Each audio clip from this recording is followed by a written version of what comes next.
minut de silenci de desgreuge ha substituït la salva dels trabucaires en l'acte per commemorar els 120 soldats morts pels borbònics l'any 1714 a Sant Hipòlit de Voltregà. Aquest acte s'ha hagut de fer sense pólvora perquè la delegació del Govern de Catalunya va emetre un comunicat que n'impedeix l'ús en festes no tradicionals. A més, deixa en mans de la Guàrdia Civil el poder de decidir quan una festa és de reconeguda tradició catalana. Com que avui aquesta festa se celebrava per primera vegada, la Guàrdia Civil ha considerat que no era tradicional i n'ha impedit la seva completa celebració. T'imagines que en resposta a la prohibició de realitzar unes salves d'honor als nostres herois morts el 1714, un any després es portés a terme un rècord mundial oficial de salves amb armes antigues? I que tal gesta quedés inscrita al World Record Academy? T'imagines que per realitzar aquest rècord mundial vinguessin colles de trabucaires d'arreu dels països catalans?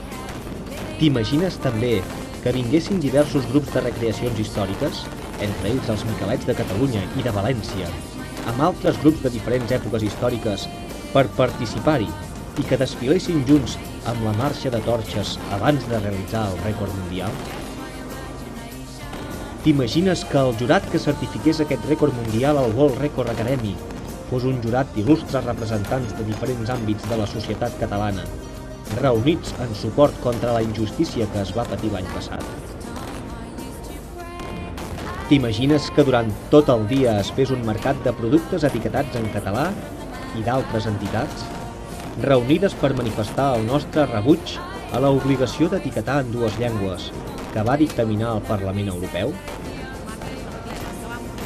T'imagines que, per donar suport a tota aquesta jornada, el Penó de Santa Eulàlia, estendard èpic de la defensa de Barcelona el 1714 i que cada any és exposat al mig del fossar de les Moreres durant la Diada Nacional, excepcionalment i per primer cop a la història, sortís de Barcelona i vingués a ser exposat i a fer la marxa de torxes del voltreganès?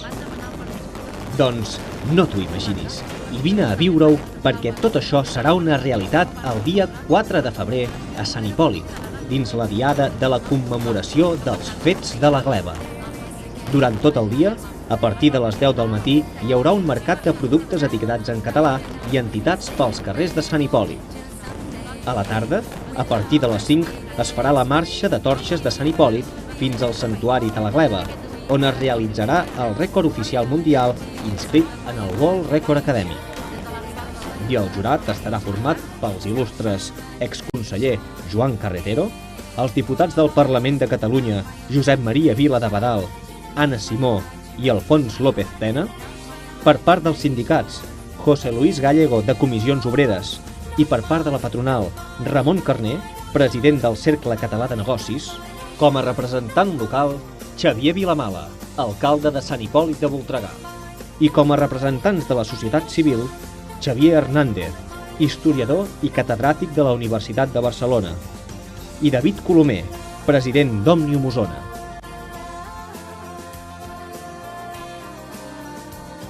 Vine a participar en una jornada històrica al Voltreganès i a la comarca d'Osona, que obtindrà el seu segon rècord mundial de la història. Recorda, el dia 4 de febrer t'esperem a Sant Hipòlit.